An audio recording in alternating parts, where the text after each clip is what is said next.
வார்த்தைக்கு செவி கொடுங்கள், வார்த்தையை கை கொள்ளுங்கள், வார்த்தையை கவனியுங்கள், வார்த்தைக்கு கீழ்ப்படியுங்கள் போன்ற கட்டளைகள் இணைச்சட்ட நூலில் திரும்ப திரும்ப வருவதை நாம் பார்க்கலாம்.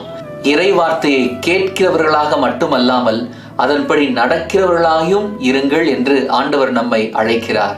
இறை வார்த்தை வாழ்வாகும் போது நம்முடைய வாழ்வு வளமாகும்.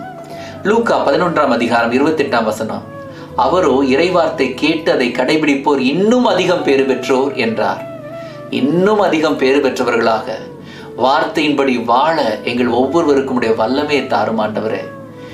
வார்த்தையின் வெளிச்சத்தில் நடக்க எங்கள் ஒவ்வொருவருக்கும் உடைய பரிசுத்த இருதயத்தை தாங்க ஆண்டவரே. உடைய வார்த்தையினால் எங்கள் ஒவ்வொருடைய உள்ளமும் ஒவ்வொரு நாளும் புதுப்பிக்கப்பட்டு ஒளிமயமான ஒரு உள்ளமாக மாற எங்களுக்கு கிருபை செய்ய. எங்களுடைய குழந்தைகளை, எங்களுடைய குடும்பங்களை உடைய கருத்தில் ஒப்புவிடுகிறோம். ஆசீர்வதிங்க, பொறுப்படுத்துங்க. எல்லாம் அல்ல இறைவன், தந்தை,